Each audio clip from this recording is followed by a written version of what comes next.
a mistake, Alan, that we're not running pad sets anymore? Because did you think pad sets were cool? I did think the slim pad sets were cool. Not the Velcro ones, not the Velcro little tampon strip.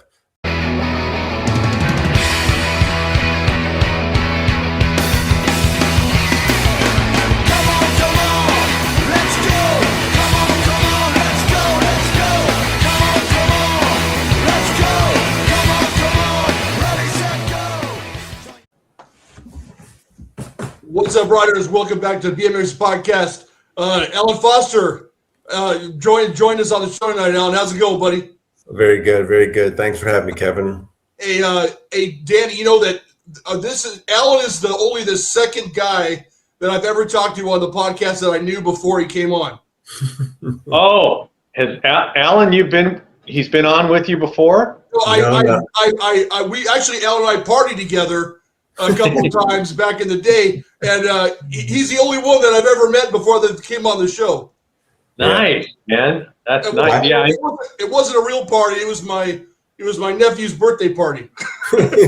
So I worked with Brian Wilson, Kevin's brother, at Felt forever, and so I think we'll start this off by telling the story of Orange. Someone's birthday party, like a 5-year-old birthday party. It was my cousin, my nephew Nick. So I had kids that age too. So we'd go out to the birthday party, and you rent the track on a Saturday or whatever, and you do laps. And Kevin was doing laps, and I don't know what happened. Crashed over the first jump, and I just remember him that person, that wheezing person that you hear on the ground when they knock the wind out of themselves. Like, you got to go check if they're okay first, but then, man, it's just the funniest thing in the world when someone's just laying there going,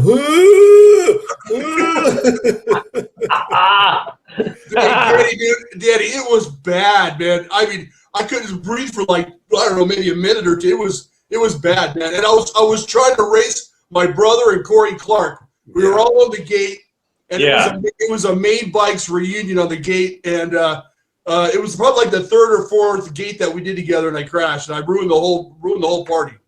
Oh, I think you told me about that. Didn't you guys have the track all to yourselves for the birthday party or something like that? They used to do a rent the track deal for $200, and you'd bring your friends out and do some laps, have some cake. You know, it was good times. Yeah, it was good times. That's something completely off topic, guys. I was just going to show you this. So before I came on with you guys, I'm like feverishly getting the questions ready for trivia.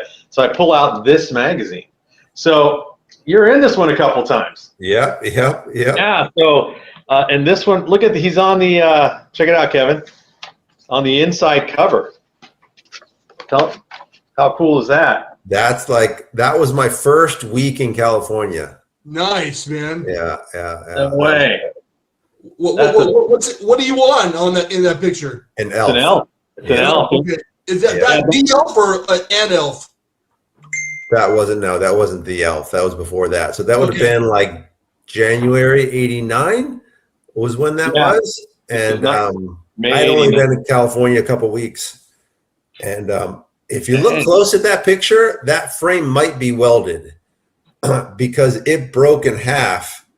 No, you can't see it there. The tire's blocking it because that bike broke in half and ruptured my spleen. The head tube snapped off. Wow, that's probably a memory. Yeah. Where was that picture taken? That was Moeller. Chris Moeller was doing like a BMX Action test somewhere. So I want to say Simi somewhere, but I don't know. I don't even know. That might have been one of my only photos from Wendy Osborne. This is the same magazine.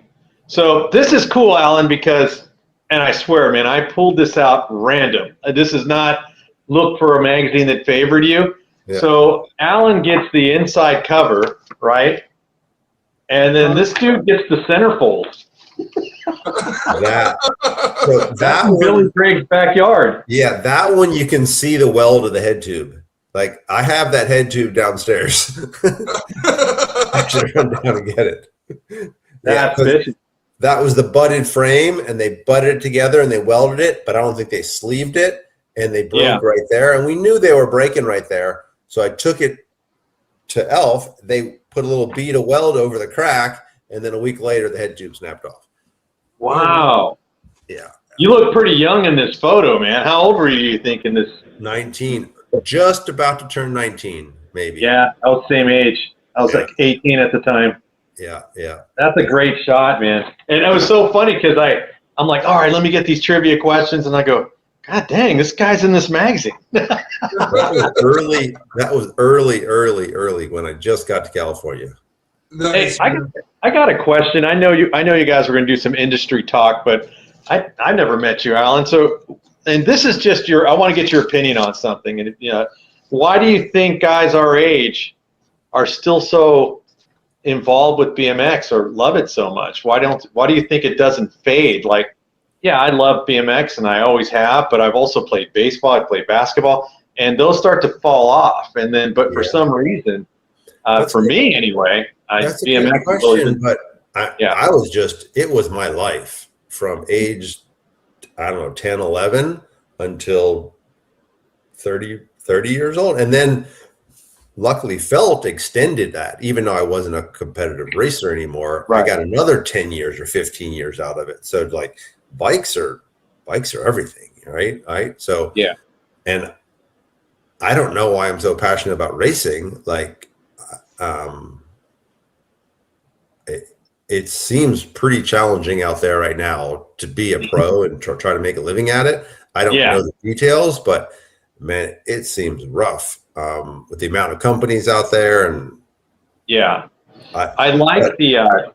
saw some of your home movies in the BF It video.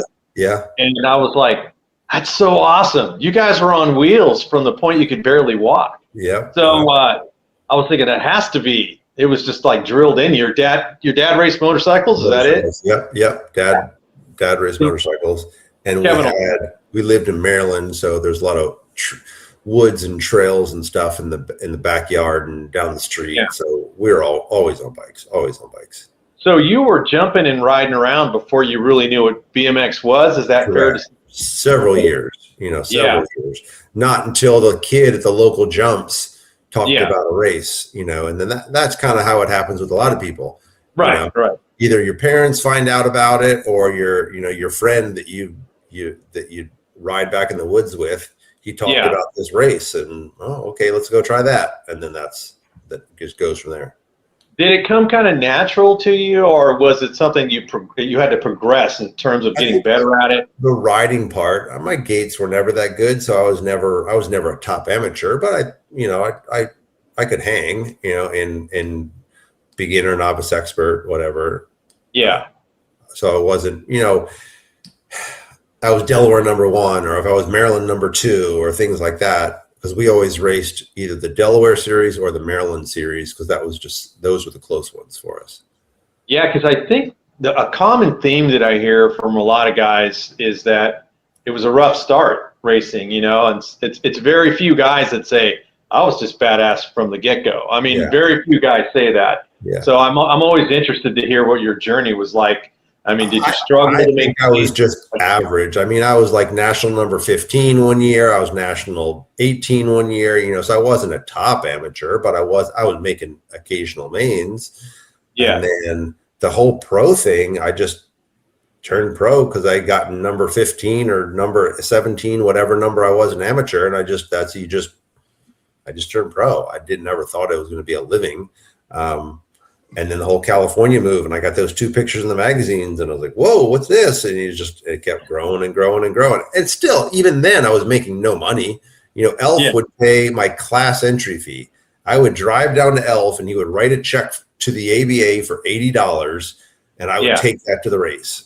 So that wasn't no contingencies, no travel, nothing. Maybe a free pair of pants and a jersey, and a frame. Yeah.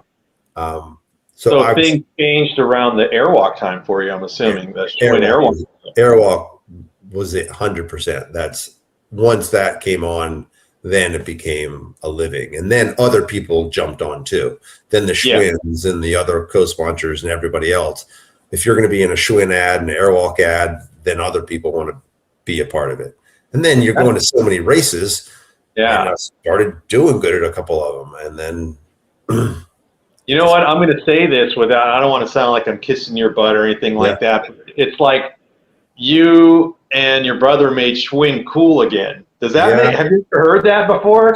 Sure, but it was really the team manager of John Paul Rogers was the team manager, and he built a big team, a good team, because it was the Jay Mirons and the Joey Garcias and the Matt Polkamps and the, even the Brandon Meadows, some of the amateurs that they were bringing up, and Travis Turrison from Australia, and Bogey Givens, Timmy Strelecki. There was all of us out. Those are good people. They were good bike riders, good style, good personalities. So John Paul built that. Yeah. That helped the whole image. And they did pretty good with ads and their image. And marketing. Crazy.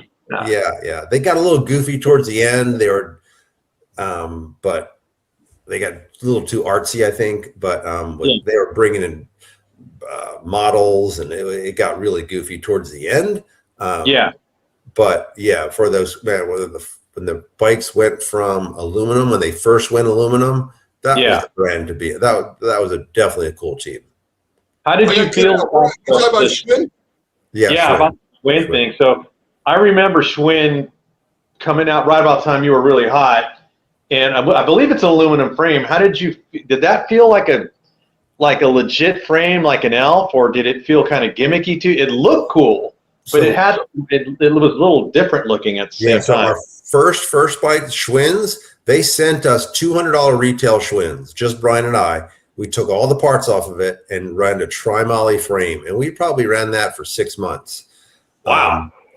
And they were garbage, but the geometry was really good. It was really close to Brian came from a Cyclecraft, and I came from he came from a Hyper. He went Cyclecraft to Hyper, and then I was on Elf's, and it fit both of us well. The steering was a little slow, but it fit both of us well. And then they did the aluminum bike, and we used to call the aluminum bike Cyc, because that was Powerlite's becoming aluminum, GTs were becoming aluminum. A lot of people, and they were just stiffer. They were just accelerated so much faster. We all thought they looked goofy at first because the tubing was really big, but now it's the norm, right? Yeah. Hey, are we talking about Superstock era? Is this before or after Superstock? I think the first ones were called Pro Modified. That was the aftermarket frame, and then Superstock, I think. Okay. So that would have been like 94, 95, 96, kind of in that window. Okay. Yeah. I got a dumb question for you, Alan. So when your major sponsor, Airwalk, were you stocked up with shoes more than you can imagine, or was it not all that? I was the team manager. So that whole story is I was just a rider. Our team manager switched to the snow side. And then actually ended up left the company. So the skate team manager took over the BMX team, and he didn't know anything. People were calling him, "Hey, I need shoes," and he didn't know anybody. And I talked to him one day. He's like, I don't know what I'm doing here. I said, I can help, So I ended up kind of getting a job. I was the marketing guy, BMX team manager for Airwalk for years. There was one point I had a bedroom I put shelving in there, and I would have 100 pair of shoes in there of other team riders, because Neil Wood, Robin Miranda, Jamie Staff, all these Huntington Beach kids would come over to my house to get shoes.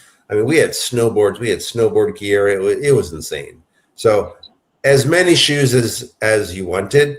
There were some team managers that would send you like 2 pair a month, or some people would I ran it, just call me and let me know what you want, whether you want, got some of the Schwinn freestyle guys, they would order like 10 pair at a time. Damn. Most people were 2-3 pair at a time. Yeah. I know I'm a shoe guy. I hate to admit it, man. Kevin, I got like 6 pairs of Jordans in my closet. I love shoes. Yeah. So I think about, man, if my major sponsor was Airwalk, I'd be like, look, every time I go to a national, I need a fresh pair of kicks. Yeah. And towards the end, it kind of like that, because you like the fresh feeling of a stiff shoe, right? That laces are really tight. And Some people like broken in shoes, but I liked a nice shoe. And it was, Airwalk was booming then. I mean, yeah, I had an Airwalk. I had an Airwalk car. I had as many T-shirts, sweatshirts, just boxes and boxes and boxes, as many as you wanted. I still have some of that stuff. Yeah. Hey, Alan, when B. Roy worked at Main Bikes, we bought a lot of Airwalk phase where they weren't sneakers. They were kind of like a boot type of thing where they would high around the. I wish I knew what they. That was early. That was before me, Airwalk. So that would have been like 92, 93. That was like Vic Murphy and Pete Augustin and Chris Moeller. Like those are the first Airwalk guys. Okay, they kind of had these like mid top, high top style. Yeah. Then it kind of changed after we worked there. There was a cost and never paid for them. There was a shoe that I liked that I would see you guys wearing it in a magazine, Alan. It looked almost like a Reebok. It was just a white shoe and it had a stripe that went kind of down the front of it. Do you know what I'm talking about? It's like a leather shoe. If it was a stripe down the center, that was the Foster Brothers shoe. Yes, that shoe. Yeah. Dude, those shoes were badass. I go, that's a cool looking race shoe. Yeah. You know what I mean? That was the first one where we took a standard sole. We just picked our favorite sole, and then we ran a stripe down the middle. But that actually had a stiff board. We added a stiff board into it so your foot wouldn't fold over the pedal as much. That's dope. I love that. Uncomfortable to walk in, but good to ride in. Do they come to you and say, hey, what do you think? Or you just did it and asked for permission later on? The first shoe, they just handed to us basically. And then the second and third ones, I think there was 3 or 4 different versions of it. And we had a little more input each time. They would handle colors and stuff, but like we'd have a little bit input. But the first ones, they just presented to us and we ran with it. Wow. You know what's interesting, and I get your opinion on this, Alan, as well, is I know the clip shoes is that's everybody races in those. You know, I don't because I'm afraid of them, but because of the clip shoes, don't you think that took away from the potential for shoe endorsements? Like you're a business guy. 1,000%. Etnies, DC, you know, all those guys. Airwalk, Vans obviously stuck in it the whole time. Yeah. Airwalk did make a clip shoe, but it was pretty bad. Vans did make a clip shoe, but it wasn't that good. You know, Shimano's really were the best in the beginning. They were stiffer. You could Velcro them down. You could tie them down. You could ratchet them down. For sure. And that was an argument at one point too. It's like, hey, we're gonna lose DC and Airwalk and Vans to the freestyle guys if we keep wearing these disco slippers. But you do go faster in clips. There's no doubt about it. You go faster in clips. But I don't know why everybody just wouldn't go off of them. But we could debate this forever. I don't want to be the old 90s guy thinking that no clips are better because the kids that have grown up on it, they can't imagine riding in flats. So I can't imagine riding a hard track in clips, but that's whatever. I got another question I got for you, man. I'm sorry, Kevin. I like talking. Hey, Alan seems to be digging the questions, dude, so I'm going to let it go. So I asked Kevin this question, and this is from a perspective of 2 just local racers. Let me ask you this. Alan Foster prefers a day at the track racing a national, or the day at the trails just shredding with friends. If you got a choice, which one you want to do? I would say for sure shredding the trails, but the problem is the races where the paycheck came. So that was the obligation, but I really like the training part of it. Like, and training, I mean riding trails and doing sprints.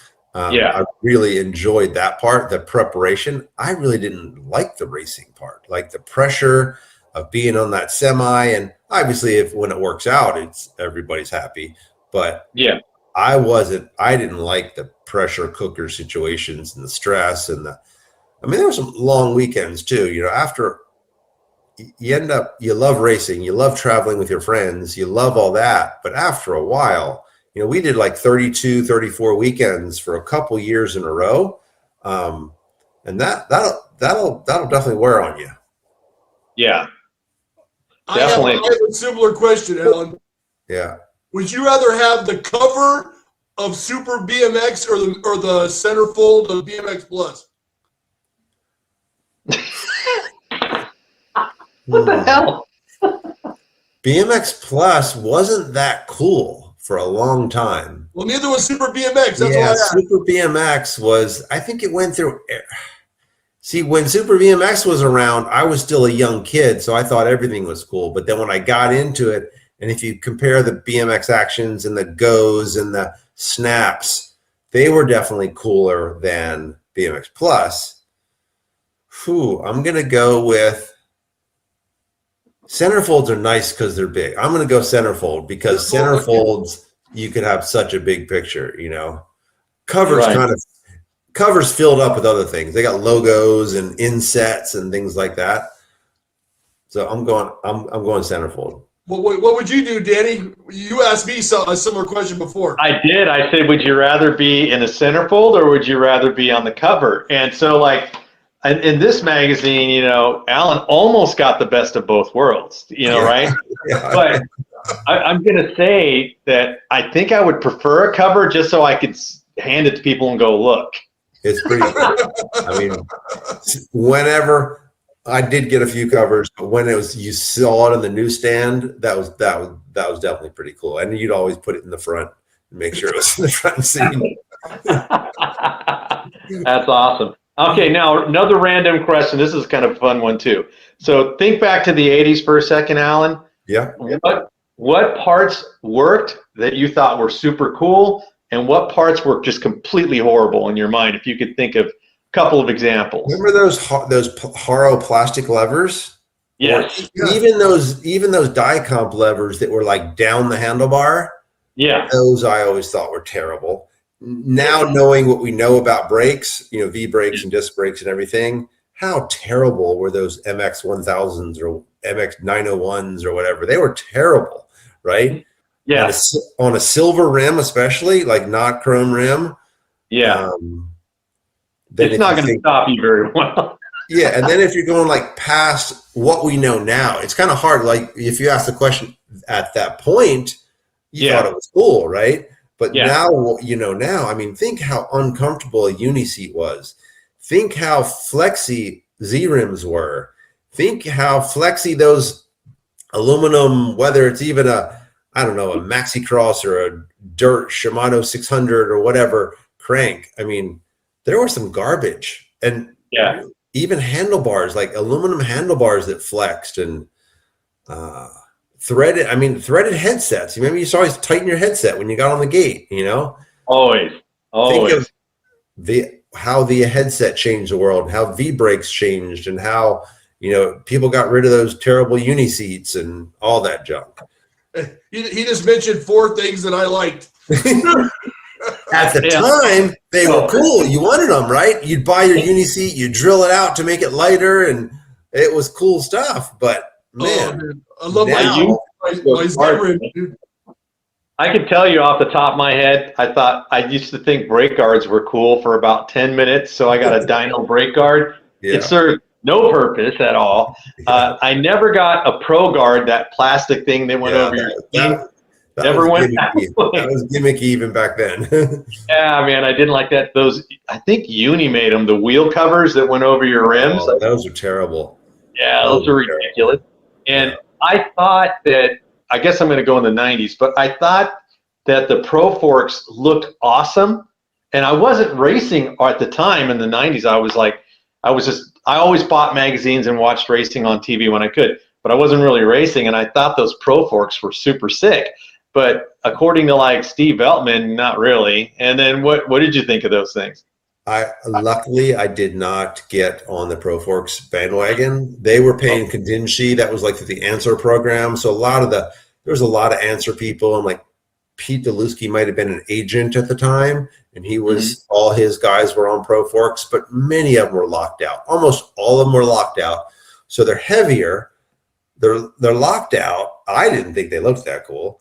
And I don't think Pro Forks had this broken head tube issues. That might have been more of the Manitou stuff when they were like aluminum fork crowns with like chromoly legs pushed into them. Like people got hurt with those things. Those were separating. So, and that was part of the Schwinn, I want to say the coolness, like the Schwinn had the normal frame and the normal forks. And then these guys running the Pro Forks and the spin wheels. I mean, that was a little goofy for the time, but it'd be interesting to ask those people those questions now, because how much were they really making? Were they making $100 a month, $200 a month? You know, in the big picture, if they made another $3,000 in their life, would they take that back now? I think so. Yeah, good point. Good point. There was a lot of gimmicks in the 80s, man. That's why I never ask anybody that question, but I remember a lot of goofy stuff. Yeah, was out there, everybody's trying to make if if you're a company guy and you got an idea, then hey, go for it. When people buy it, people buy dyno brake guards, whatever, I guess.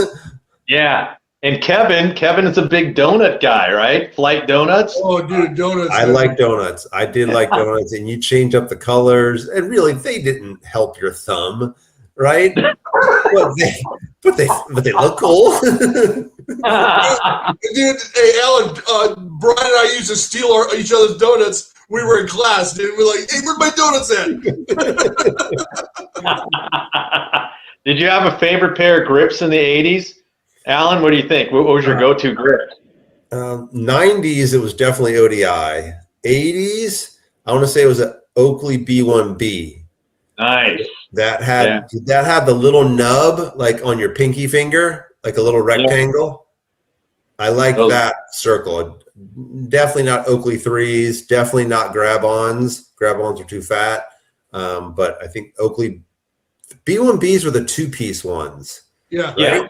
Yeah, I had a sleeve that went over it. So I like those. And then there was another one before that. It was a one-piece. I don't know what they were, but more of a standard shape. Oh, the F1, right? F1? Yeah, there was the one with the wing. What was the one with the little wing on the end of the bar end? O-wing. We had that in the O-wing. Yes. I dug those. I like the feel of those, but that wing was a little gimmicky. Hey, do you think it's a mistake, Alan, that we're not running pad sets anymore? Because did you think pad sets were cool? I did think the slim pad sets were cool. Not the Velcro ones, not the Velcro little tampon strip, but like the full wrap. And no stem pad. I never liked stem pads, but like a little UGP crossbar pad and a little full wrap frame pad was pretty cool. Yeah, these are little things that I look at and go, oh man, it was kind of cool to see everybody with the pad sets that match the frame and and all that. And then we went through the whole checkers thing. Me and Kevin had a whole talk about that. Yeah. Did you ever run checkers? I would argue that the stem pad is the most important pad out of all of them. It probably is, but it just, I don't know, looking at like a nice CNC stem, it just makes your bike feel cooler. Yeah, now I don't want to cover up my bikes with pads, but back then I would scrub them clean and put them back on. Who was like that? Who were the big like Flight? California Light. California Light, that's right. Yeah, I definitely had checkerboard. I worked at a bike shop in let's say 86 to 91. So we would sell so many different checkered pad sets. Unbelievable. Dude, that was such a rage for a little while. Checkers. I don't know what it was about. Now I look back at it and go, it looks kind of goofy. Yeah. we used to draw checkers on our notebooks. Yeah. And everybody had checkered vans. Oh, absolutely, man. Absolutely. Yeah. What was your go-to pedals, Alan? What do you think? I was Suntour XC2 guy. They're in your face, Kevin. In your face. He always tells you those pedals are horrible. I used to love not the Victors, the actual Suntour XC2s. And then the Urchin pedal cage. That guy was from Maryland. So so he worked in the same area that my dad worked, and we met him through there, and he started sponsoring our team. And so a Suntour XC2 with an Urchin cage, that's my for sure my favorite pedal, and then went to the DX style, peg pedal. So that's what it is today. But back then it was Suntour XC2. What was that? Were you a Redline flight guy or a profile guy? Profile guy. I liked Redline gears. I really like the look of Redline gear. So you'd get a profile crank with the Redline sprocket, because the whole spider chainring I wasn't into, but a Redline gear looked really good. I only had maybe one or two pair of Redlines my whole life as far as cranks. Always profile. Did you ever run CW handlebars? Kevin hates them, and I liked them. Did have one pair, but maybe only on my cruiser. I didn't like them either. You could stick your freaking whole head through them, right? But my head's pretty big, but yeah, I hear you, man. They were good shape. They had a good little sweep to them, but I didn't like the look of them. For sure, didn't like the look of them. And your number plate looked stupid on them too. Yeah, unless you run a 09 number plate, I like over the top, wrapping over. Yeah, I was like a Haro plate with the wings, so you had to have the typical 2-piece bar. Did you ever have the Haro going way back, first Haro plate with the lightning bolts? Had you ever had one of those? Maybe one, just the first one. And it's funny, I think I even pulled the sticker off at one time, and then mounted that to a piece of cardboard, and then I just used those kind of a smoky background. Yeah, that was good. We did the same thing, man. We take the sticker off and just put our number directly on a blank piece of plastic. Yeah. Dude, you guys didn't like the Uni seats, huh? I had a Uni Turbo, and I had the Uni Original. I think I liked the original look. The Turbo didn't look too bad either, though. It was so skinny. And we ran our seats pretty high, so that seat post flexed a lot.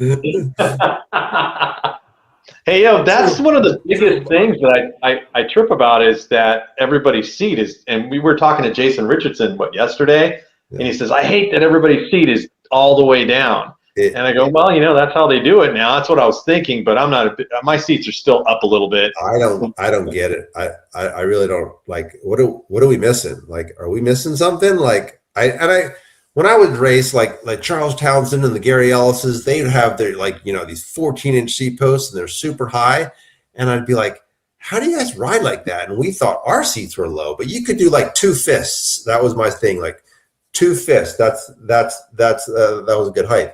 But now, the seat is lower than the back tire. Yeah. You can't ride it on the street. And that's BS that they say they get to get out of the way. Like, no. You can have your seat at a normal height, and it's not in the way. But Gary Ellis, we would say, how can you ride with the seat that high? And he's like, what do you mean? It's fine. It doesn't get in my way. But I don't get why they do it today. Maybe I'm missing something, but and the triangle of the frame is too small these days too. I don't know why the seat tube's so short. The bike, today's bikes, they sit very, very low. That's what I've noticed when I'm riding more of a modern bike. I'm like, you could definitely feel that it's lower. You know what I mean? So you have room to travel when you're pumping, I guess. But that's people probably look at us like we are idiots, and I'm looking at them like they're idiots. So maybe whatever, that's fine. Danny and I have talked about this, and I ran my seat max height. If it had a maximum line on it, I'd probably put another inch on top of it. Yeah. But I would run it high because I use it as kind of like a cantilever system. I lean against my leg, would lean against it in the turns, and it kind of got me stable in the turns. That's why I liked riding my seat higher. Yeah. It helped me in the turns, basically, is why I did it. I mean, there were some big speed jumps like famous Orlando or Sarasota, or there were some that you really had to yank for, and those you couldn't have a high seat for.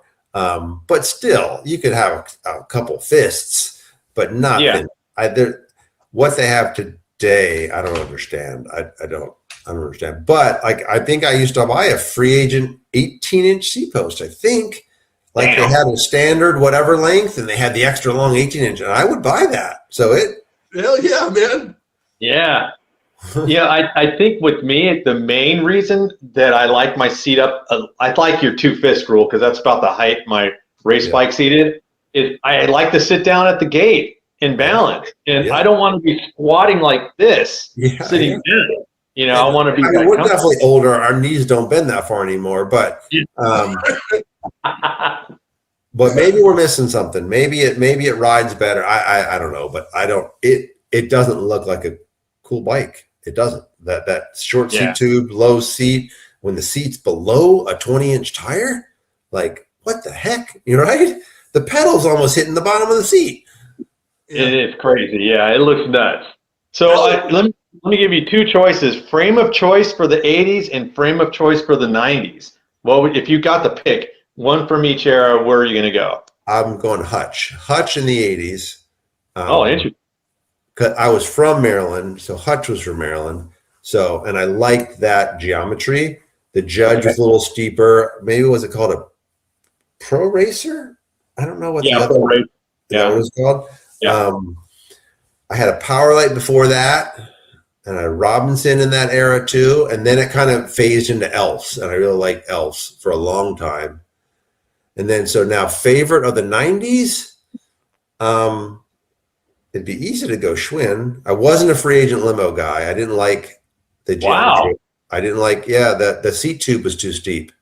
Like you were pedaling in front, like the bottom bracket was behind you. Like I liked more of like an MCS with the laid back seat post, or with the laid back seat angle. That was more my style. Okay. Or like, I never rode a Boss, but like Bosses, like when you rode them, like your bottom bracket was in front of you instead of behind you. So I'm going to say, Elf went into the 90s, so I'm going to go Elf. Right on. So Hutch would be your first choice. Did you ever race a Hutch? Oh yeah. Yeah. Many of them. Yep. Oh, nice. I always had a Pro Racer. I never had a Judge. But I always had the Pro Racer. I think that's what it was called, the Pro Racer. You ever do any tough wheels at all? No, maybe we had some, but they were slow. They were slow. They look kind of cool, but they're slow. Anybody can say, I don't know how Richie Anderson won so many races with those. Imagine how much faster he would have been. There's someone needs to do I'm sure they've done testing, but if they do whatever, the starting hill time or whatever they do these days, there's no way anybody's going fast on those flexy things. Yeah, they do look cool, but I can absolutely feel the weight. If I take my Skyway out versus. Yeah, it might be cool to have one in the front, just for looks, but they don't accelerate. They don't accelerate fast. They flex way too much. Yeah, but you already said no Z rims for you. What was your wheel of choice then? Was it like an Araya or Yukai or something? Araya 7X. Araya 7X Chrome, and then was it Super 7X? Is that what it did when they went wider? Because I tried those RB17s for a long time. Yeah. And I think it took us a while to figure out that your tires would fold over with those skinny rims. And actually, Big E, Eric Bartolos worked for GT, and he would always run wide rims. He was always a bigger guy too. Talking to him one day, it's just the difference of an RB17 but now that I think about it, my dream rims growing up was Ambrosia. Those were like those graphite color, like those were my dream ones, but they were high dollar.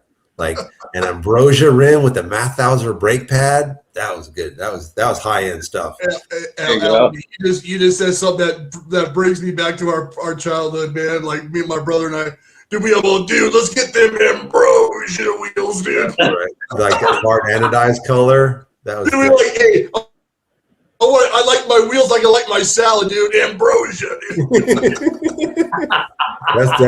That's definitely Brian talk right there. and Pro Class rims. I was also a fan of Pro Class rims because I was a kind of a weight freak and I would drill things all the time. So I definitely like the idea of the Pro Class. Yeah. Did you ever do laid back seat posts at all, or you didn't mess around with that? Those Elf zip backs. Those are cool. I would cut the back a little bit. So I would run my guts towards the front of the zip back, so it wouldn't fully extend back. But so that was almost like a T, right? Like something like that. With it a little bit of an angle, like the zip was at a little bit of an angle. Well, I guess because your seat angle's tilted, so that was probably horizontal. But I would always cut the end of it off a little bit to bring the seat forward a little bit. It was a trick-looking seat post, though. Yeah, and it was good knurling, and it was good chrome, and Did you do Did you go with Cashamax most of the time for your seat choice? I don't think seats were a big deal. I don't remember. I can't remember what kind of seats, because there's ones that were sharp. What was the one? The Aero ones? Yeah. They were always sharp on the edges. So definitely when the padded seat and all the cool Trickstar guys from California had those, Sella, those turbo seats. Yeah, exactly. The turbo seats. Those are cool. I always wanted one, but I never had one. They were super expensive. Like only Billy Griggs and guys like that. Coleman and King and Griggs and those dudes always have those. So in your opinion, man, you've been on the game with a lot of guys. Who always had the trickiest looking bike in your opinion? It would have to be Mike King or Billy Griggs. Those are the polished guys. Even Cullinan, they'd have like Campy C record hubs and just chromed out this or chromed out this. But they were like they were kind of, King was a little bit older than me. Eric Carter always had Roachy bikes. his bikes were all Roachy.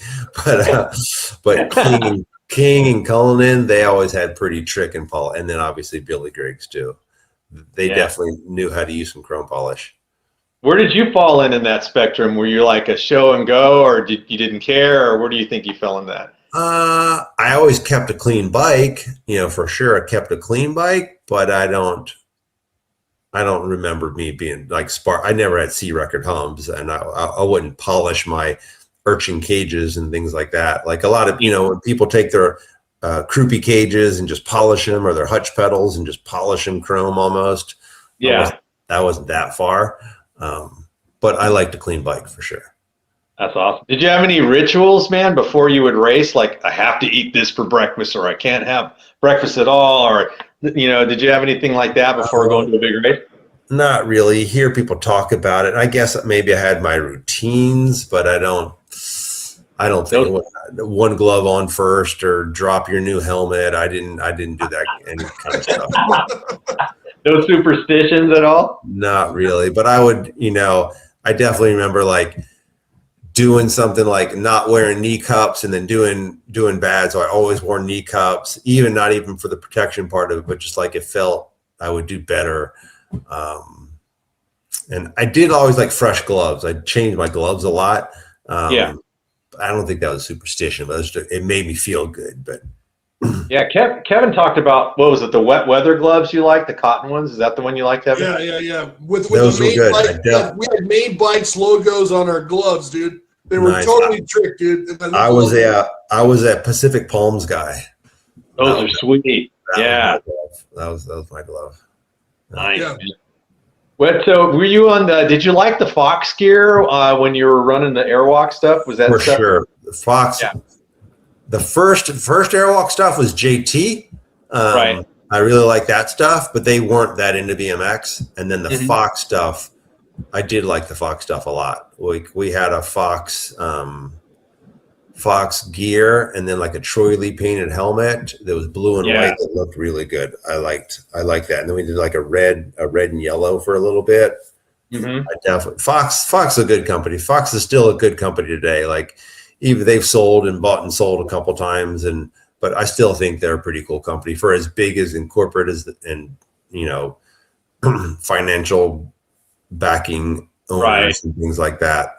I still think they're a cool company. That's my mountain bike brand. Like nice. If I want to buy something, I'll go buy Fox stuff. Yeah, and it looked very moto. You know what I mean? When you guys were in the Fox gear and all that. No, I like the Fly stuff. I like the modern stuff. It looks cool. But I don't know. You guys look super moto. You know? Fly, when I was wearing Fox stuff, and I wore Thor for a little bit. And Fly was kind of lame in the beginning. Fly was the beginning stages. Their stuff didn't look very good. Fly today though. Fly looks good today. Like I ride motorcycles a little bit, and I bought Fly gear, I think their stuff looks good, and the materials they use and the fit they use. actually, I'm definitely a fan of fly stuff. Especially on the moto side. I'm not so much into the pants. I'm not into the tight pant thing. But they're very thin too, Alan. There's I have a set and I haven't really even used them yet, but they're it's just, there's no padding in it. It's if you fall like that. I remember, there were eras of there's the Thermoweld, that big thick patch that was on some of the Answer pants were it would weight down your leg, right? right.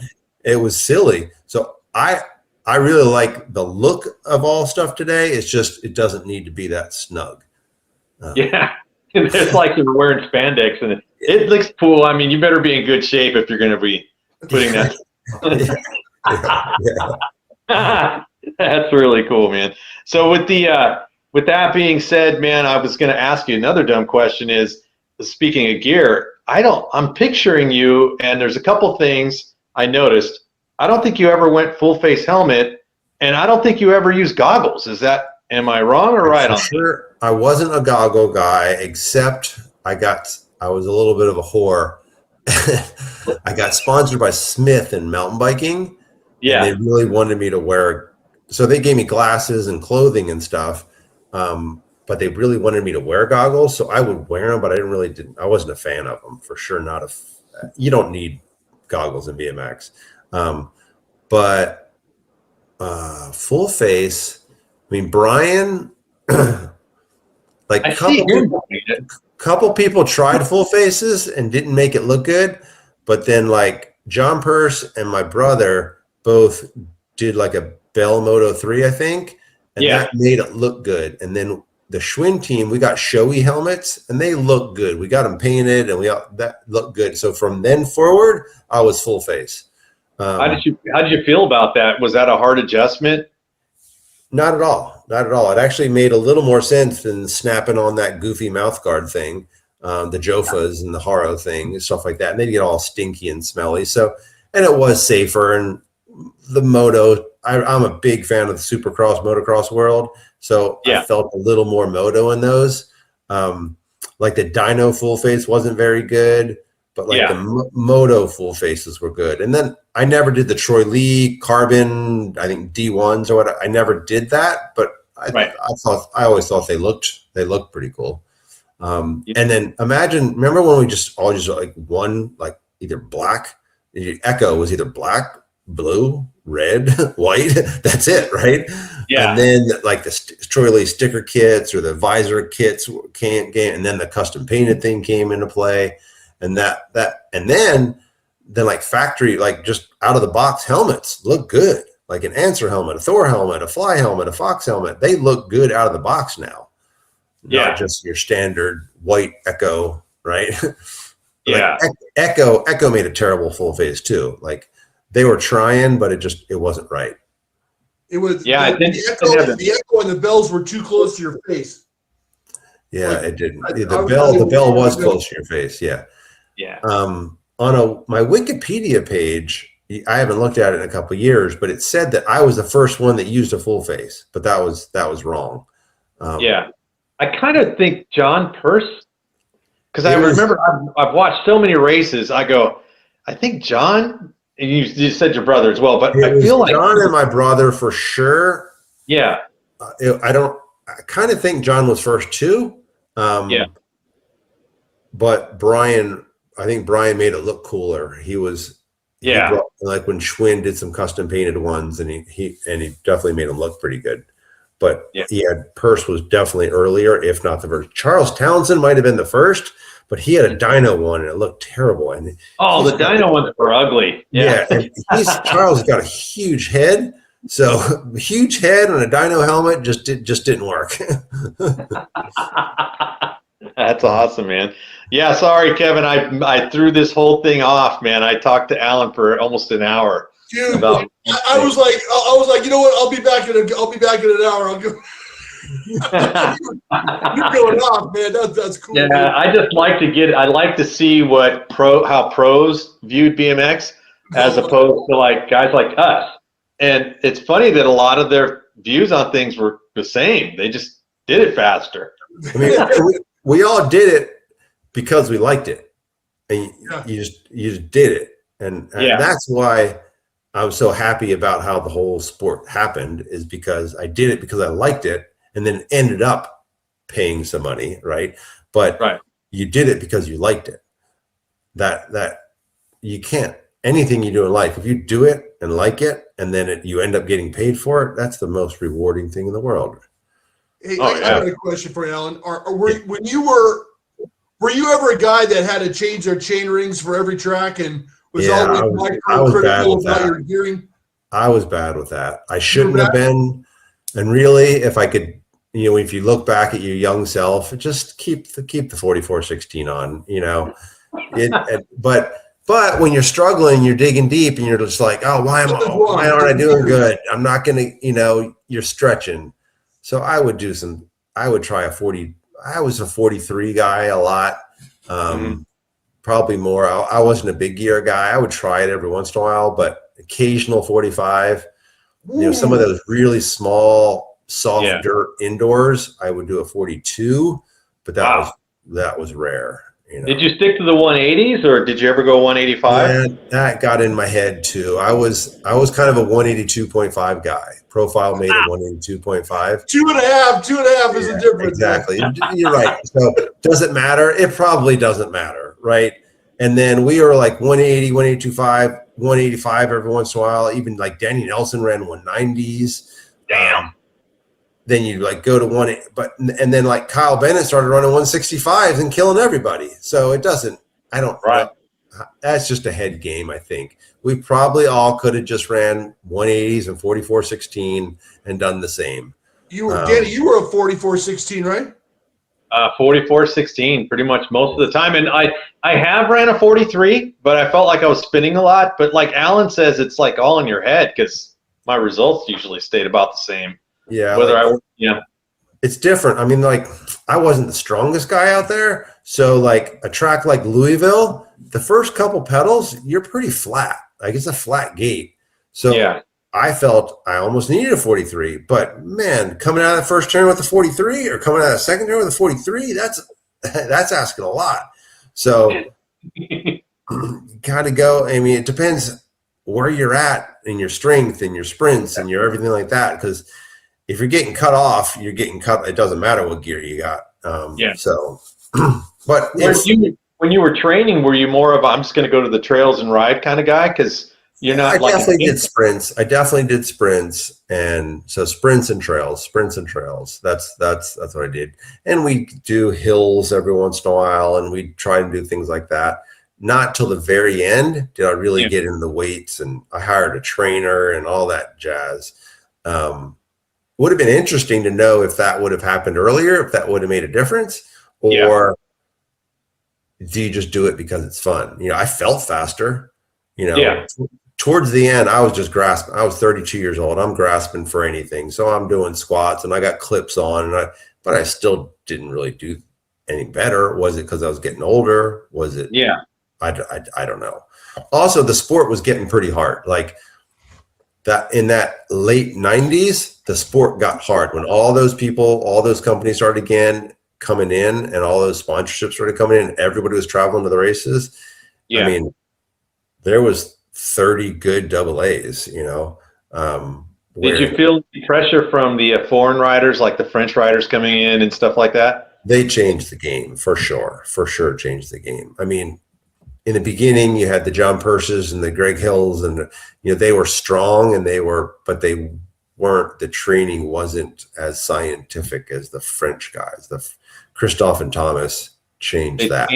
Yeah, and like how hard Jamie Staff worked, and how much weights they brought into the game, and how much even the timing of the training and things like that. We didn't time the training. We just tried to be our best all year long. We didn't. I mean, Alan and Brian didn't.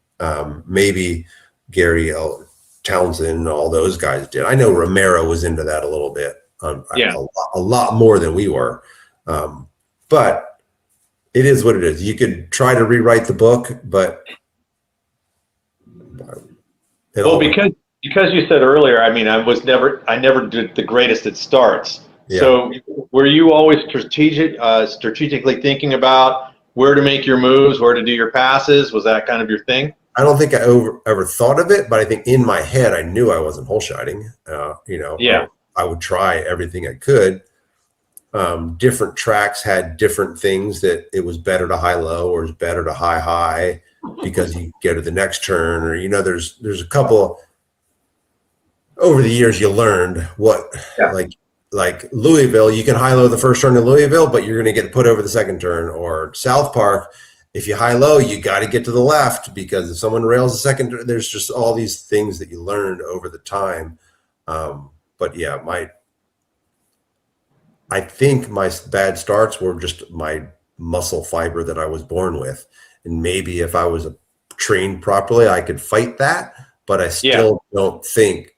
I think you're born with what you're born with, and then you can adjust it, make it a little better, make it improve on your thing. Yeah, I get that because genetically I'm not a big guy, so I always felt I was at a disadvantage with because if you're racing somebody that's 6'2", 6'3", and I'm like 5'6", well, of course they're stronger than me.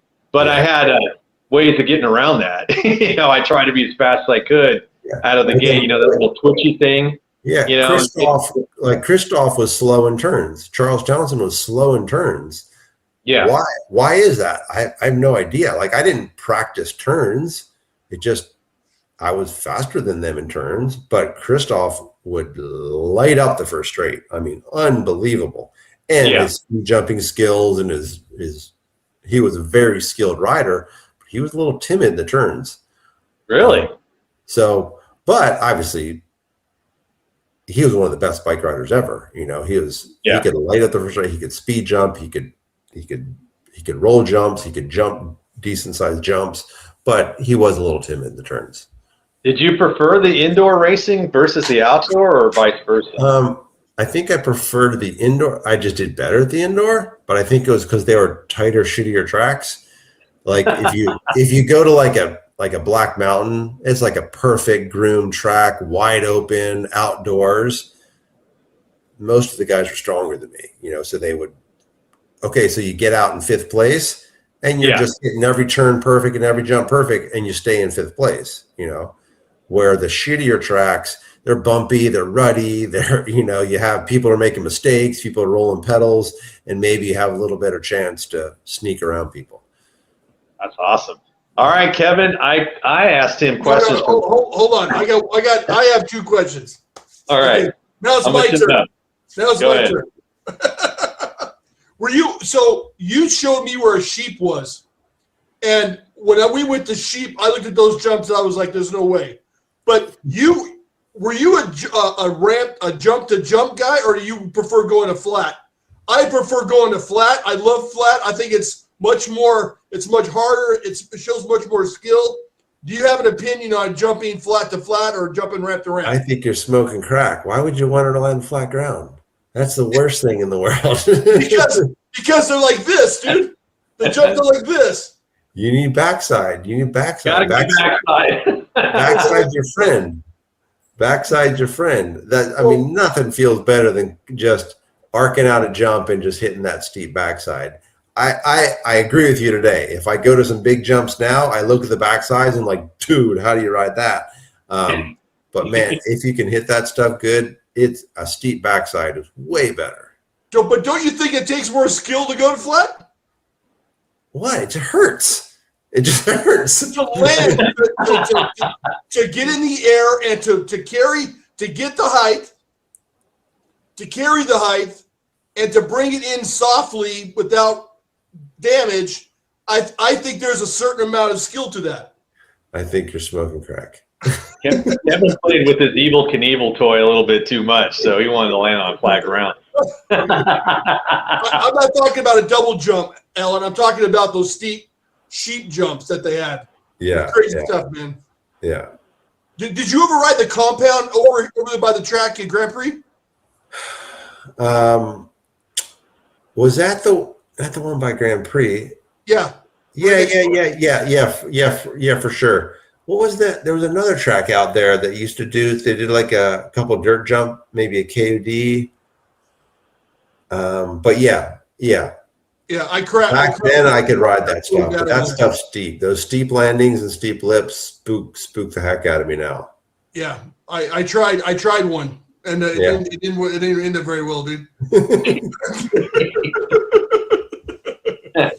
Anyways, man. So I think that we're into it, man. I'm going to cut the first part out. We're just going to stick with what Danny was asking. Are you okay with that? I'm good with that. Yeah, I mean, really, the felt BMX stuff. We're going to talk about the production and stuff like that, but boring.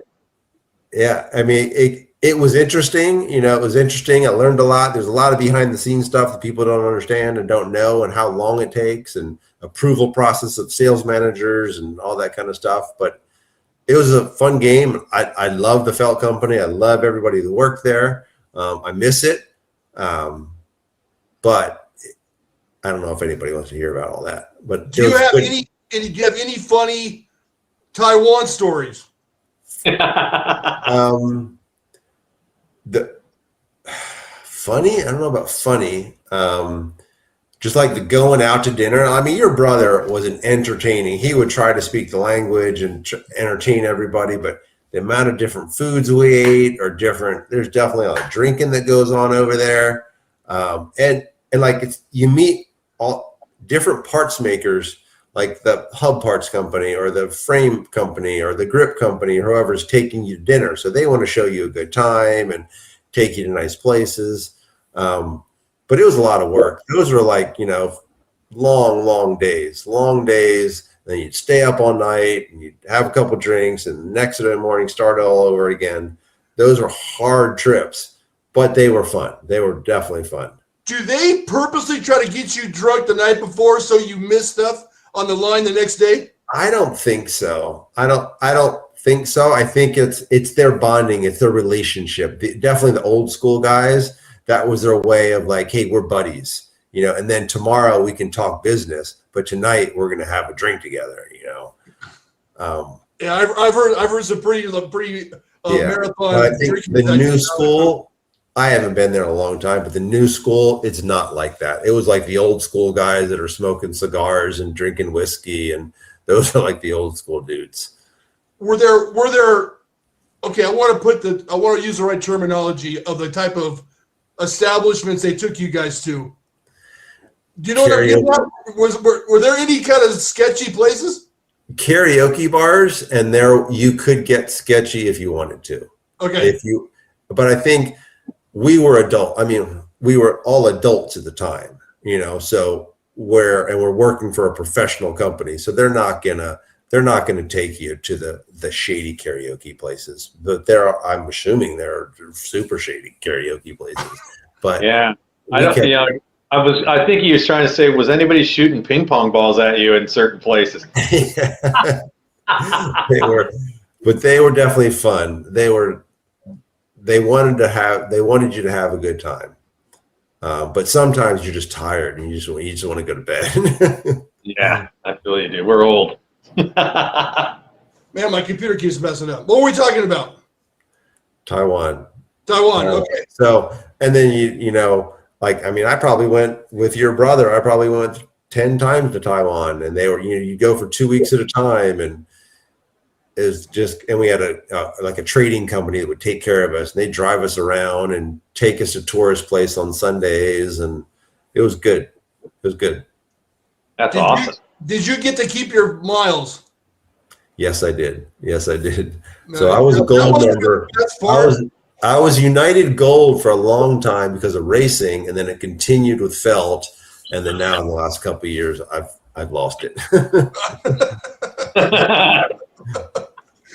Oh man. Okay, so you ready for some trivia, El? Yeah, I'm ready for some BMX trivia. All right. Not this pop culture thing you guys have been doing. Yeah, I'm ready to eat dinner, so let's do this thing. All right. Let's blow it. All right. Let's go. All right, so Alan, it's pretty simple. You could pick BMX or you can pick pop culture. If you miss the question, Kevin can steal it and vice versa, and we go back and forth. I've got no bonus questions this time around, so it's just 1 point each, and whoever gets the most wins. That's it. Okay. All right, shake hands, Alan. Good luck, man. All right, Alan, you're the guest. You get to go first. What do you want to start with? BMX. BMX. All right. In 1989, what company made the Fusion cranks? Haro. Haro. Easy one. Good way. Good way to start. Alan gets the whole shot, Kevin. Are you ready? Okay, I'm gonna BMX. BMX. What do Pete Lonkarovich and Gary Ellis have in common?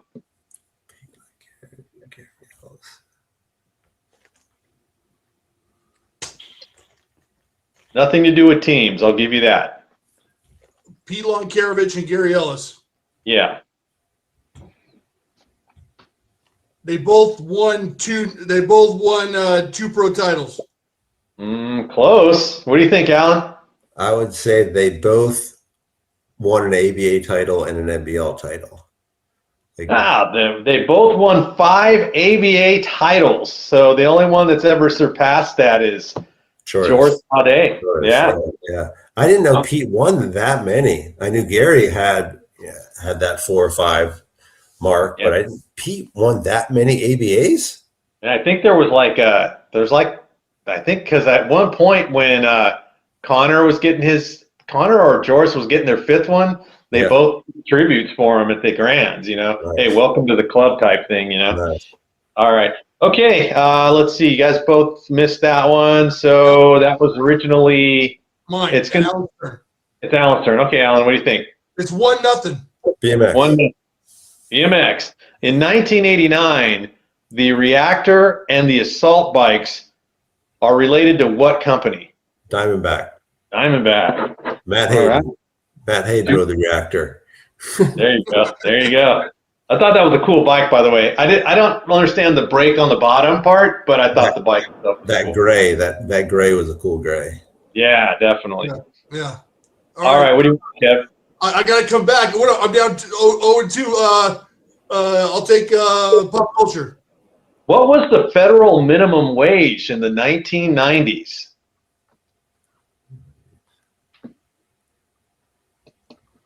Oh, man. $4.75. To the penny? That was close, man. You were really close, Kev. Do you know, Alan? I would say 6 something.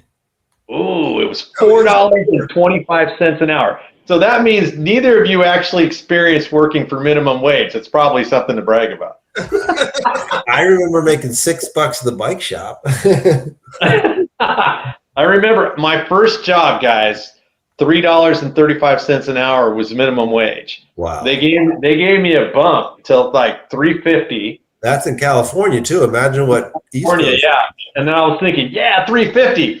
And then minimum wage went to $4.25. So all of a sudden my pay went sink.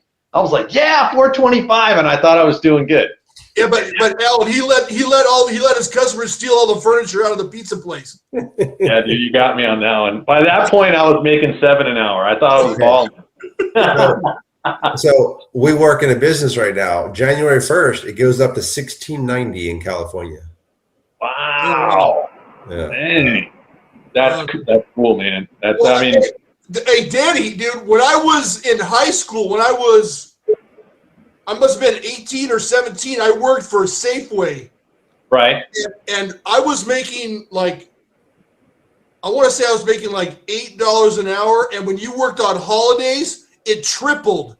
So I was making almost $20 an hour when I was like 17 years old, dude. It was great, man. That's awesome. Damn. That's awesome, dude. Yeah, until I got fired. Yeah, we'll talk about that one later. All right, so that was it's back to Alan. What do you want to do, Alan? BMX. Justin Green, Charles Townsend, Matt Hayden, Eddie King. What do they have in common? Justin Green, Matt Hayden. Justin Green, Charles Townsend, Matt Hayden, and Eddie King. So what do they have? Charles rode for Diamondback. Matt rode for Diamondback. But did Justin Green ride for Diamondback? Hold on. I remember Justin Green as a GT guy. Justin and Charles were NorCal. Matt was SoCal. So I'm going to go Diamondback, I guess. 100%. They all race for Diamondback. There you go. I'm having a hard time imagining Justin on Diamondback. Yeah, he was on. 3, right? It's 3-0 so far. Yeah. Hey, you can only hope he runs out of BMX questions. Pop culture. Right. Pop culture. Whitney Houston's hit, I Will Always Love You, was actually a cover from what original artist? Dolly Parton. Dolly Parton. Good job, my man. All right. I would not. Kevin's on the board. Kevin, that's a strong start for you, dude. All right, so going back to Alan. What do you got, Alan? BMX. All right, BMX. Let's see here. Oops, I almost skipped one. What company made the Master freestyle bike? Haro. Haro, easy peasy for you on the BMX, man. 4. All right, Kev. Pop culture. I'm taking the gloves off. Go. What was the rap song that hit #1 on the Billboard Hot 100 in the 1990s? Ice Ice Baby. Ice Ice Baby, man. Good job, my dude. Damn. All right. Okay, going back to Alan. BMX. In 1989, Billy Griggs raced for what team? It's going to be Haro or Redline. But in 1990? 89. So that's, I'm going to go Redline. Redline is correct. That's 5. Because that would have been that picture that you showed me earlier. That was at his house. So yeah, that was in his backyard with his mini truck. Dude, I still think mini trucks are cool. Me too. All right, Kevin. 5-2. Pop culture. All right. How old was Notorious B.I.G. when he was murdered? How old was he when he died? 27. Oh, what do you think, Alan? Can you steal? I don't even know who that is. Let's go 45. He was 24 years old. Okay. All right. Okay, Alan, it's back to you. Okay, BMX. Travis Chipriz, Shelby James, Eric Roop. What do they have in common? Oh, come on, man. Who was the first one? Travis Chipriz, Shelby James, and Eric Roop. What do they have in common? Mongoose. Mongoose. All right. There you go. Okay, Kev, what do you want to do? Mongoose. BMX. All right. Okay, cool. BMX, here we go. All right, here we go. I want you to complete the name of this GT rider. Are you ready? Yeah. Blank, blank, Lee. In-He Lee. In-He Lee. Good job, my man. All right. That gets you to 3. And then it's back to Alan. BMX. Here we go. In 1989, who was Schwinn's sole rider? 89. Carter? Eric Carter. You got it, man. Man, this guy knows his BMX. Yeah. Imagine that. 7-3, and we're about halfway through it, Kev. What do you think? BMX. All right. In 1989, according to American Cycle Express, which was a mail order company, the price point for a GT Pro Series team, I've got 3 options. Was it $438, $338, or $500? $500. Oh, what do you think, Alan? Can you steal it? So what is, you said 3 something, 4 something, or 5? Yeah, so it was the price point for a GT Pro Series team. Pro Series team.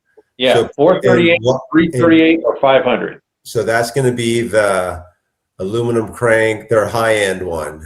So it's got to be the 4 something number. 438 is the number. All right, looking good. Damn, Kevin, Alan is putting a mud hole in your butt here, dude. You got to get busy. What do you want to do? He was right. He called it. He called his shot like Babe Ruth last night. He's like, "I'm gonna smoke you, man." And Kevin rarely loses, man. He'll either tie or he'll take it. Because I worked at a bike shop, and I worked for product in a company, so I know product. I don't know lifestyle. I don't know pop culture, but I know that stuff. You'd be surprised because Dale Holmes did really good on pop culture. And yeah. Okay, what do you think, Kev? Pop culture. All right, here we go. Let's see. What is considered the first reality TV show that came out in the 1990s? What is considered the first reality TV show? Well, it's gonna be. I'm thinking out loud. It's gonna be Cops or Judge Judy. I think it's Cops. Oh, that's a miss. Okay, what do you think, Alan? Oh, I know. So reality. I don't know. Is it gonna come back to me? I can't let you. I'll let you answer it, but it's going to be a miss. Okay, all right. What do you think? I got no idea. Nothing. Alan doesn't know. Do you have an idea, Kevin? Yeah, it's the Real World. It was MTV's Real World was the first reality TV show. Yeah. Okay, but you both missed it technically. Okay. All right, so we're going back to Alan. What do you want to do, Alan? BMX. In 1989, what former GT pro went to race for Bracken's, Tommy Bracken's team? He is GT to Bracken's. Kevin Hull? Kevin Hull. Good job, dude. He hasn't missed on these BMX ones, man. Oh, man. Pop culture. All right, pop culture. Here we go. What stuffed animal fad debuted in 1993? Everybody was collecting them. Beanie Babies. Beanie Babies. Good job, my dude. All right. I actually would have had that one. That's the only one I would have had. All right. Okay, back to Alan. What do you want to do, Alan? BMX. In 1989, what race gear was being used by the firm? 89. So it's not my answer yet, but was it Dyno? It wouldn't have been Answer, not Fly, so it wasn't Arrow, I don't ever think. So GT, it had to be Dyno. Dyno's the answer. All the teams, so you figure, what was it? It was Robinson, GT, Powerlight, and they were all on Dyno. Okay. Yeah. All right, looking good. So it's 10-4. It's 10-4. All right, Kev, what do you want to do? BMX. BMX, okay. This rider rode for JMC, Kuwahara, and SC Racing. Who was the rider? JMC, Kuwahara, and SE? Yeah. I didn't hear your answer. Oh, you didn't answer yet. Okay. I haven't answered yet. Okay.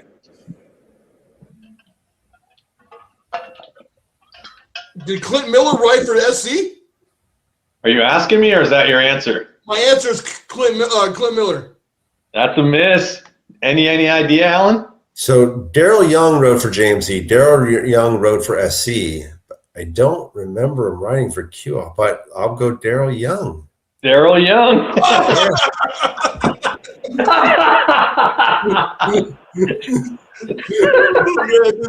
That was a hard one. Do you guys remember Daryl Young on Kuwahara?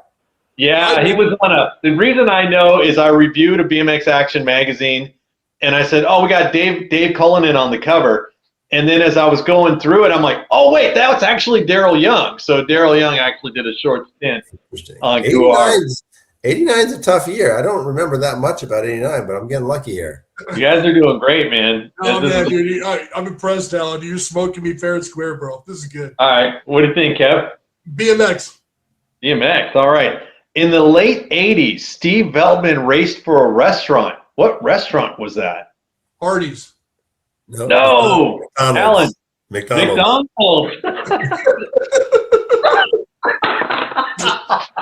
Dude, you answered too quickly, man. I wouldn't go McDonald's anyways, man.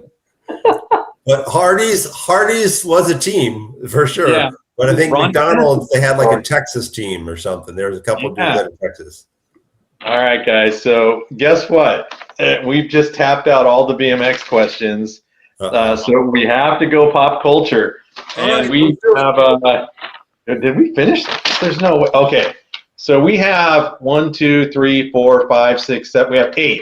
We have 8. So Kevin, you still have a legitimate shot. Okay. Very legitimate shot. I'm going to pull out the Frank Reich comeback. Let's go. Okay, so it's your turn, Kev. You ready? Yeah. All right. Pam Anderson's sex tape was leaked in the 1990s. Who was the co-star of this famous sex tape? Tommy Lee. Tommy Lee. All right. Good job, dude. Okay. Smells Like Teen Spirit was performed by who, Alan? Madonna. No. Kevin, do you know? Smells like wait.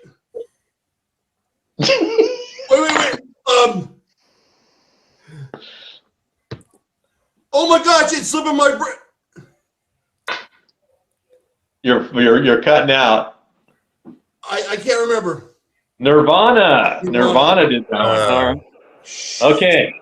Going back to My turn. wait, it's your turn. Okay. What animated duo famously wore band t-shirts such as AC/DC and Metallica? Beavis and Butthead. Beavis and Butthead. All right. Good job. Okay. You ready, Alan? Yep. What U.S. volcano erupted in 1980? Mount St. Helens. Mount St. Helens. Look at Alan's hanging in there. Kevin, what does CD stand for? Compact disc. Compact disc. Okay, that was an easy one. Good one. All right. This one's going to be kind of hard. You guys ready? Well, Yeah. maybe not hard, but you had to see the movie. Is it me? Yeah, it's back to Alan. Okay. What was the name of the skyscraper in Die Hard? Dude, I just watched that movie last week. The Christmas movie. I'll stick to that. I have no idea. Kev? Nakatomi Plaza. Nakatomi Plaza. Exactly, dude. I would have accepted Nakatomi, so that's impressive. All right. Going back to Kevin. What 1982 film gave Arnold Schwarzenegger his big break?